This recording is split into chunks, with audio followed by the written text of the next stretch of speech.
الحمد لله خالق الوجود من العدم، وجاعل النور من الظلم، ومخرج الصبر من الألم، فملقي التوبة على الندم، فنشكره على المصائب كما نشكره على النعم، ونصلي على رسوله الأكرم ذي الشرف الأشم والنور الأتم والكتاب المحكم وكمال النبيين والخاتم سيد ولد آدم، الذي بشر به عيسى بن مريم ودعا لبعثته إبراهيم عليه السلام حين كان يرفع قواعد بيت الله المحرم، فصلى الله عليه وسلم وعلى أتباعه خير الأمم الذين بارك الله بهم كافة الناس العرب منهم والعجم. الحمد لله الذي لم يتخذ ولدا ولم يكن له شريك في الملك ولم يكن له ولي من الذل وكبره تكبيرا. الحمد لله الذي أنزل على عبده الكتاب ولم يجعل له عوجا. والحمد لله الذي نحمده ونستعينه ونستغفره ونؤمن به ونتوكل عليه ونعوذ بالله من شرور أنفسنا ومن سيئات أعمالنا، من يهده الله فلا مضل له ومن يضلل فلا هادي له، ونشهد أن لا إله إلا الله وحده لا شريك له، ونشهد أن محمدا عبد الله ورسوله أرسله الله تعالى بالهدى ودين الحق ليظهره على الدين كله وكفى بالله شهيدا. فصلى الله عليه وسلم تسليما كثيرا كثيرا. أما بعد، فإن أصدق الحديث كتاب الله، وخير الهدي هدي محمد صلى الله عليه وسلم، وإن شر الأمور محدثاتها، وإن كل محدثة بدعة، وكل بدعة ضلالة، وكل ضلالة في النار. قال الله عز وجل في كتابه الكريم بعد أن أقول أعوذ بالله من الشيطان الرجيم: ولقد أرسلنا موسى بآياتنا وسلطان مبين إلى فرعون وهامان وقارون فقالوا ساحر كذاب، فلما جاءهم بالحق من عندنا قالوا اقتلوا أبناء الذين آمنوا معه واستحيوا نساءهم وما كيد الكافرين إلا في ضلال. رب اشرح لي صدري ويسر لي أمري واحلل عقدة من لساني يفقه قولي. اللهم ثبتنا عند الموت بلا إله إلا الله، اللهم تقبل شهداءنا، اللهم اجعلنا من الذين آمنوا وعملوا الصالحات وتواصوا بالحق وتواصوا بالصبر، آمين يا رب العالمين। আজকের খুতবাটি এমন কিছু আয়াতের জন্য উৎসর্গকৃত যা সূরা গাফিরের অন্তর্ভুক্ত। আর এখানে আপনাদের প্রতি আমার পরামর্শ হলো, এই জুমার নামাজ শেষ হওয়ার পর সাপ্তাহিক ছুটিতে আপনাদের হাতে যতটুকু সময় রয়েছে এই সময়ে সূরা গাফির পাঠ করুন এবং আল্লাহর এই বাণী নিয়ে গভীর চিন্তা করুন। যেমনটি আপনাদের অনেকেই এই সময়টিতে অনুভব করছেন, তেমনি আমিও অনুভব করছি। এটা কোরআনের এমন একটা স্থান যা বর্তমান পরিস্থিতিতে আমাদেরকে কিছুটা উপশম প্রদান করতে পারে এবং চিন্তা করার জন্য কিছু উপকরণের যোগান দিতে পারে এবং হয়তো চারপাশের পৃথিবী সম্পর্কে কিছু পথ নির্দেশও প্রদান করতে পারে। যে আয়াতগুলো আপনাদের সামনে আলোচনার জন্য আমি বাছাই করেছি তা হলো মূসা আলাইহিস সালামের ঘটনা সম্পর্কিত একটা অনুচ্ছেদ, যে ঘটনা কোরআনের অনেক অনেক স্থানে বর্ণিত হয়েছে, কিন্তু এখানে সূরা গাফিরের ঘটনাটি অন্য স্থানগুলোর চেয়ে আলাদা ভঙ্গিতে বর্ণিত হয়েছে। এর অবস্থান অনন্য। প্রথম যে আয়াতটি আমি আপনাদের সামনে পাঠ করছি তা হলো, আল্লাহ আজ্জা ওয়া জাল্লা মূসা আলাইহিস সালামকে ফিরআউনের কাছে প্রেরণ করেছিলেন, আর তিনি এই সম্পর্কে বলছেন বি আয়াতিনা ওয়া সুলতানিম মুবিন, অর্থাৎ আমাদের আয়াত এবং সুস্পষ্ট কর্তৃত্ব সহকারে। দৃশ্যপটটি বোঝানোর জন্য বলছি, ফিরআউনকে তখন সুপার পাওয়ার হিসেবে বিবেচনা করা হতো, আর তার রাজত্বকে বিবেচনা করা হতো সেই সময়কার সবচেয়ে শক্তিশালী রাজত্ব হিসেবে। পৃথিবীর কোনো সেনাবাহিনী ফিরআউনকে মোকাবেলা করার স্পর্ধা দেখাতো না, আর পৃথিবীর অন্য ক্ষমতাধর সভ্যতাগুলোর সাথেও তাদের রাজনৈতিক মৈত্রীবন্ধন ছিল। অন্য জাতিগুলোর রাজপরিবারের সদস্য এবং রাজপুত্রগণ ফিরআউনের সাম্রাজ্যে এসে প্রশিক্ষণ গ্রহণ করত। তো ফিরআউন রাজবংশ ছিল সেই সময়ের সুপার পাওয়ার, অর্থনৈতিকভাবে, সামাজিকভাবে, রাজনৈতিকভাবে।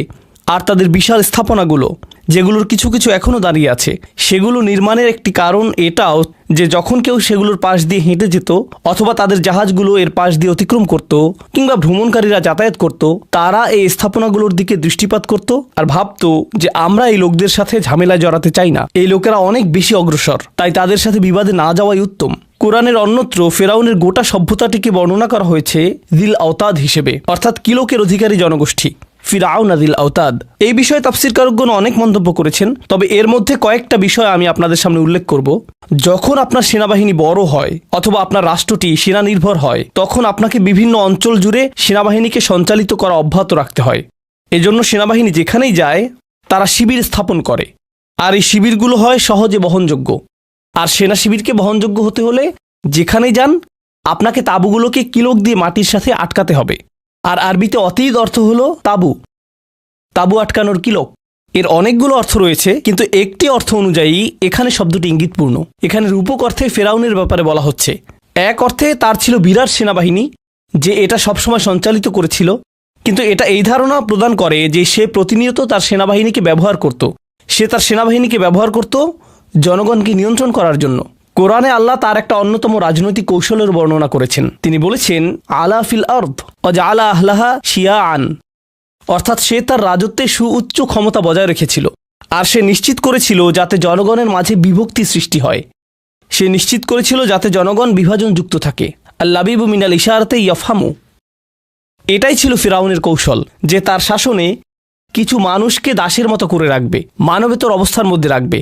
আর যখন সে এমনটা করছিল, তখন আল্লাহ মূসা আলাইহিসসালামকে তার কাছে পাঠালেন তাকে সতর্ক করার জন্য। আর তাকে শুধুমাত্র আল্লাহর আয়াত, ওহী এবং বাণী দিয়েই প্রেরণ করলেন না, বরং সাথে দিলেন সুলতান মুবিন। সুলতান বিমানাদ দালিল। সুলতান হলো বুরহান, সুলতান হলো প্রমাণ, কিন্তু সুলতানের অর্থ কর্তৃত্ব। আল্লাহ সত্য প্রেরণ করেছেন। সত্য আর সেনাবাহিনী এক জিনিস নয়। সেনাবাহিনীর আছে অস্ত্র, সেনাবাহিনীর একটি উপস্থিতি রয়েছে, সেনাবাহিনী আক্রমণ করতে পারে, সেনাবাহিনী হত্যা করতে পারে, সেনাবাহিনী রক্ত ঝরাতে পারে। কিন্তু আল্লাহ বলছেন মূসা আলাইহিসসালামকে যা দেয়া হয়েছিল তা নিজেই একটি কর্তৃত্ব।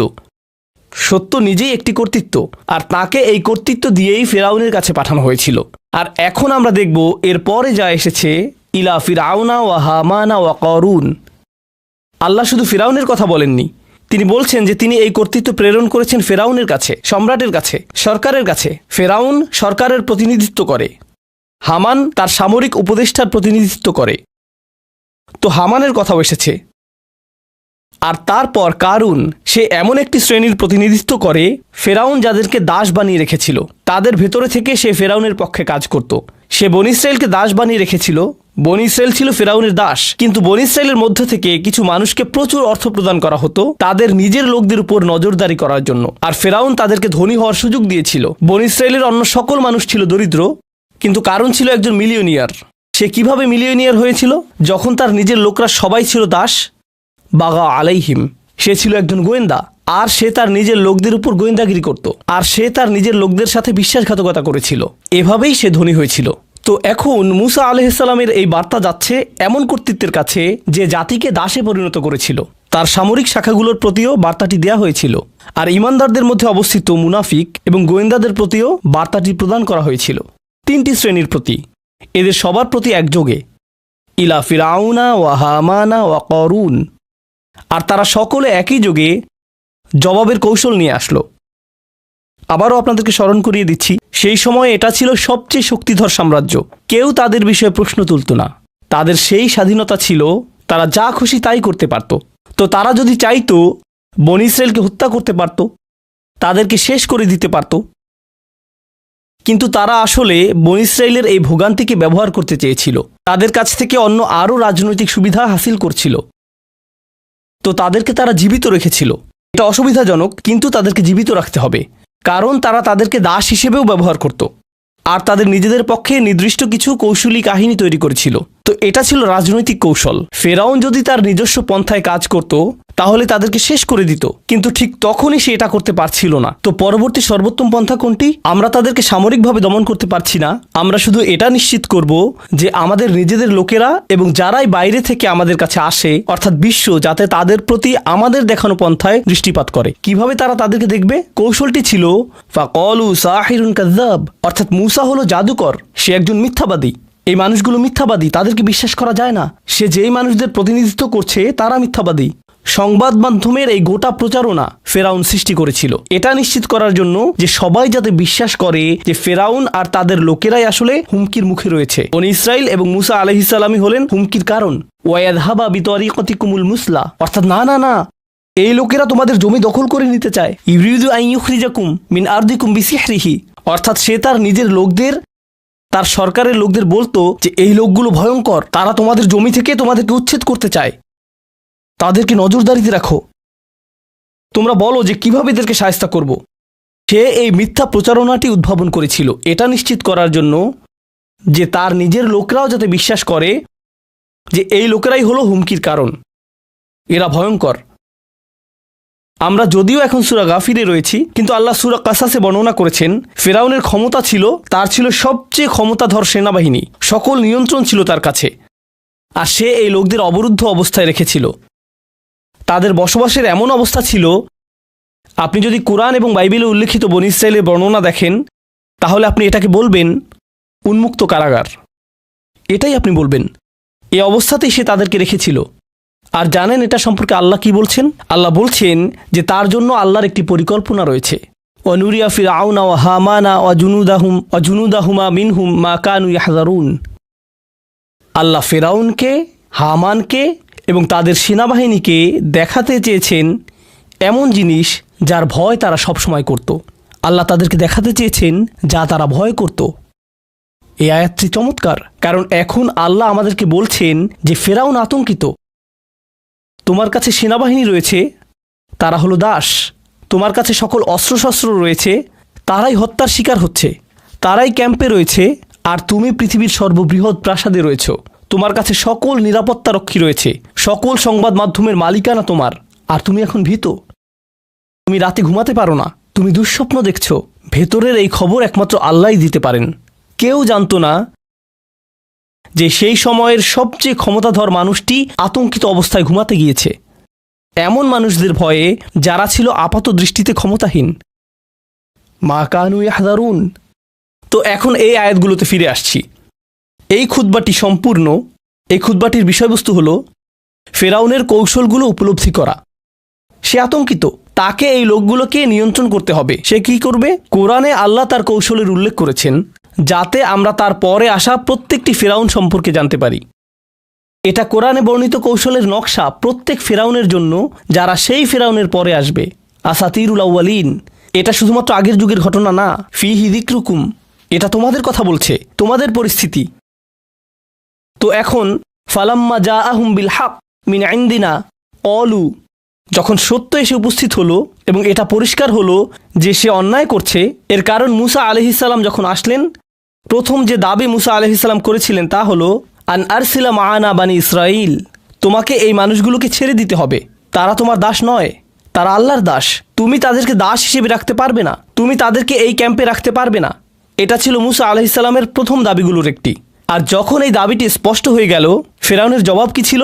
আল্লাহ তার জবাবের বর্ণনা দিচ্ছেন, উকতুলু আবনা আল্লাযীনা আমানু মাআহু, তার প্রতি যারা ঈমান এনেছে তাদের সন্তানদেরকে হত্যা করো, তাদের সন্তানদেরকে হত্যা করো। তাদেরকে হত্যা করাতে আমাদের আগ্রহ নেই, তাদের সন্তানদেরকে হত্যা করার মাধ্যমে আমরা তাদের মনোবল ভেঙে দিব।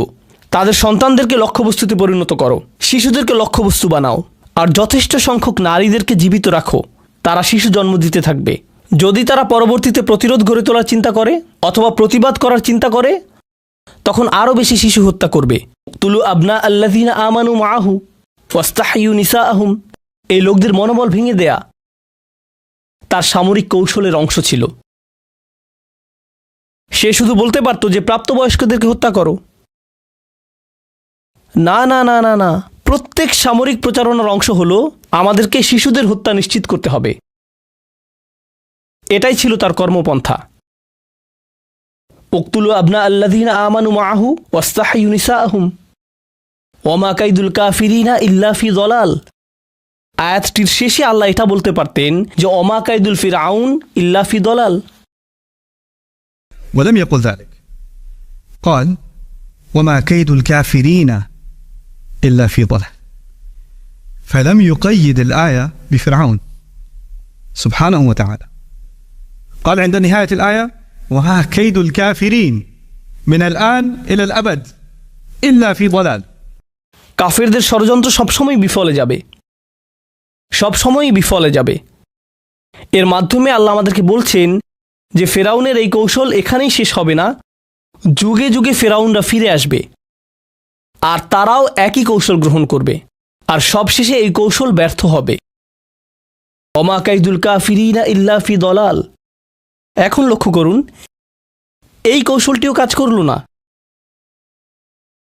সে তখনও এই কণ্ঠস্বরকে রুদ্ধ করতে পারছিল না। আর এই লোকগুলো তাদের বিশ্বাস ত্যাগ করছিল না, তারা আশা ত্যাগ করছিল না। কেন তারা এখনো আশাবাদী? আমি তাদের শিশুদেরকে হত্যা করছি, কেন তারা এখনো আশাবাদী? কেন তারা এখনো মুসা আলাইহিস সালামের অনুসরণ করছে? কেন তারা এখনো তাদের নবীকে অনুসরণ করছে? আমরা এটা বুঝতে পারছি না। তো সে বলল, আমাদেরকে চূড়ান্ত সমাধানে আসতে হবে। জারনি ইয়ক্তুল মুসা, আমি তাদের নেতাকে হত্যা করব, তাদের ইমামকে হত্যা করব, তাদের চিন্তা নায়ককে হত্যা করব। এখন তারা মুসাকে অনুসরণ করছে, তো মুসাকে হত্যার মাধ্যমে শুরু করব। যদিও আইনত মুসা ছিলেন সেই সময়কার মিশরীয় সরকারের নাগরিক, তিনি আসলেই নাগরিক ছিলেন, তাকে দাস হিসেবে গণ্য করা হতো না, কারণ তিনি রাজমর্যাদায় লালিত হয়েছিলেন। কিন্তু এই মুহূর্তে এটা এত বড় হুমকির কারণ যে যদি তুমি আমাদের নিজেদের দেশের নাগরিকও হও, আমরা তোমাকে হত্যা করব, কারণ তুমি অতিরিক্ত প্রভাব সম্পন্ন। এজন্যই তোমার কণ্ঠ রোধ করে দিতে হবে, এমনকি দেশের ভিতরকার কণ্ঠ রোধ করে দিতে হবে। মুসাকে হত্যার মাধ্যমে আমি শুরু করব। এটা আমাদের নিজের লোকদেরকেও এই বার্তা দিবে যে কেউ নিরাপদ নয়, নিশ্চুপ থাকাই তোমাদের জন্য মঙ্গলজনক। এটা ফেরাউনের কৌশল। আর তারপর যাকে আপনারা সংবাদ সম্মেলন বলতে পারেন, ফেরাউন নিয়মিত সংবাদ সম্মেলন করে থাকে আদিম যুগ থেকে। এই সংবাদ সম্মেলনে সে এরকম বলছে, ইন্নী আখাফু আন ইউবদিলা দীনাকুম আও আন ইউযহিরা ফিল আরদিল ফাসাদ। আমরা যদি এই লোকগুলোকে ছেড়ে দেই আর মুসাকে ছেড়ে দেই, সে তোমাদের ধর্মকে পরিবর্তন করে দিবে, সে তোমাদেরকে মৌলবাদী করে দেবে, সে তোমাদেরকে চরমপন্থী বানিয়ে দেবে, সে তোমাদেরকে এই অসভ্য ধর্মে ধর্মান্তরিত করে দেবে। আর সে যদি এটা করে তাহলে দেশ দুর্নীতিতে সয়লাভ হয়ে যাবে। নিজেদের জাতিটাকে আমাদের রক্ষা করতে হবে। আমাদের জাতি ইতিমধ্যেই পারফেক্ট। জানেন আরবিতে পারফেকশনের জন্য ব্যবহৃত অন্যতম একটা শব্দ কি? আল মুসলা, তানিস মিনাল আমসাল। আর সেটা কি?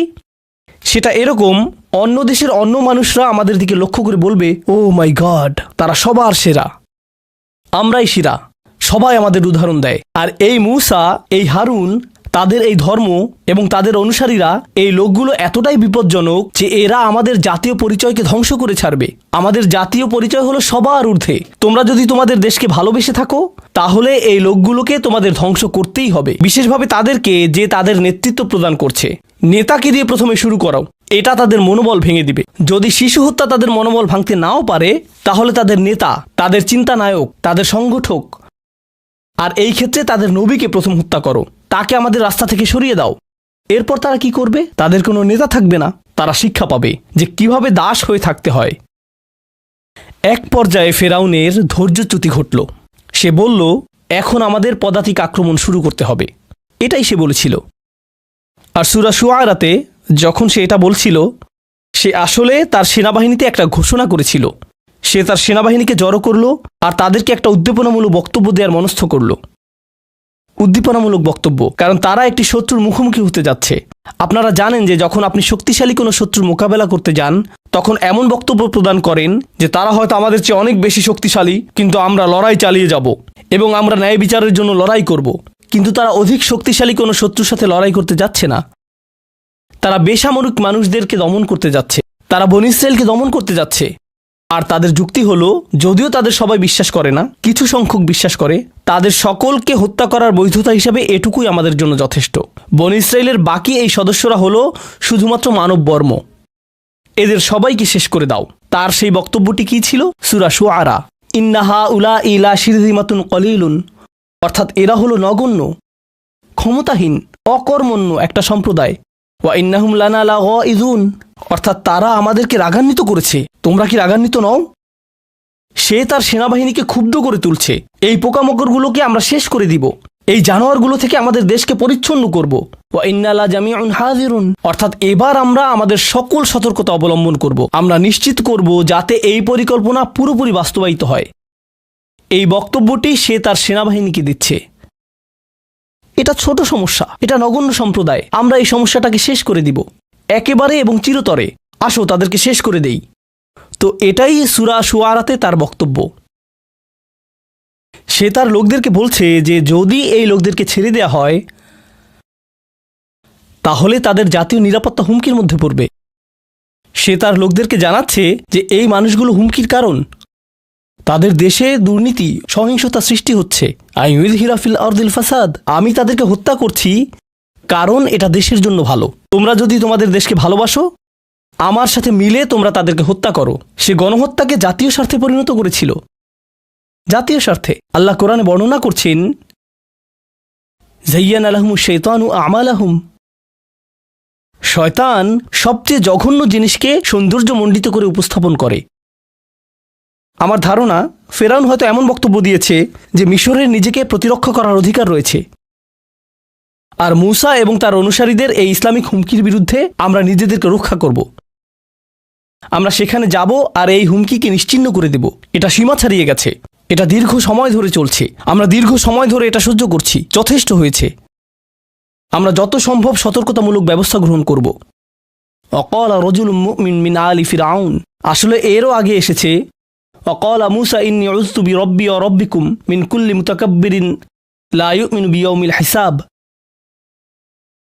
গণহত্যার এই প্রকাশ্য ঘোষণার জবাবে মূসা আলাইহিস সালাম বললেন, আমি আশ্রয় চাই আমার প্রভু এবং তোমাদের প্রভুর কাছে, প্রত্যেক অহংকারী স্বৈরাচারীর কাছ থেকে, যে সেই দিবসে বিশ্বাস করে না যখন তাকে বিচারের সম্মুখীন করা হবে।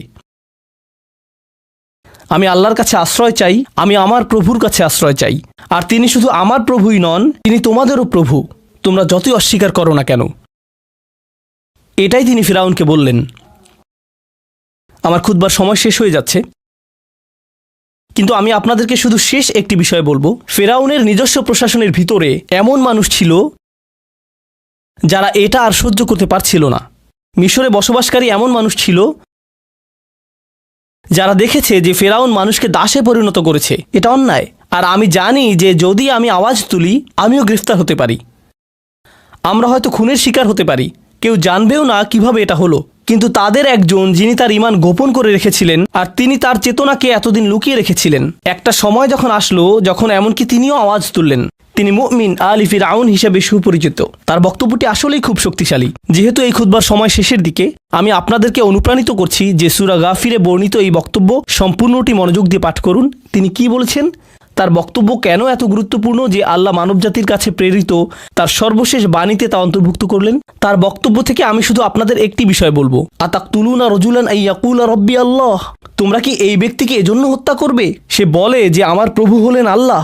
অকদ জাআকুম বিল বাইয়িনাতি মির রব্বিকুম, আর তোমাদের প্রভুর কাছ থেকে সকল প্রমাণ এসে পড়েছে। ওয়া ইন ইয়াকু কাযিবান ফাআলাইহি কাযিবুহু ওয়া ইন ইয়াকু সাদিকান ইউসিবকুম বা'দুল্লাযী ইয়াইদুকুম। এই সমাপনী অংশটুকু নিয়ে আমি আপনাদের সামনে এটুকু বলতে চাই, ইন্নাল্লাহা লা ইয়াহদি মান হুয়া মুসরিফুন কাযযাব, অর্থাৎ আল্লাহ কখনোই হেদায়েত দিবেন না। আর হেদায়েতের অনেকগুলো অর্থ রয়েছে।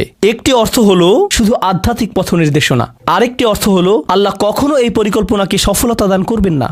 কার পরিকল্পনা কখনোই সফলতার মুখ দেখবে না? এমন কেউ যে অতিরিক্ত করে, যে কোনো কিছুর জবাবে অতিরিক্ততা দেখায়। ফেরাউন যখন বলে যে তারা যদি আমাদের একজনকে হত্যা করে আমরা তাদের 1000 হত্যা করব, আর এতেই আমাদের মুখে হাসি ফুটে উঠবে, একেই বলা হয় মুসরিফ। আর তারপর যখন আমরা হত্যাকাণ্ড চালাবো, আমরা যে অতিরিক্ত করছি তা বলার পরিবর্তে পৃথিবীকে আমরা বলবো যে আমরা শুধুমাত্র আত্মরক্ষা করছি, আর এটাই ন্যূনতম। বিষয়টা খুবই দুর্ভাগ্যজনক, কিন্তু এটা করা ছাড়া উপায় নেই। কাযযাব।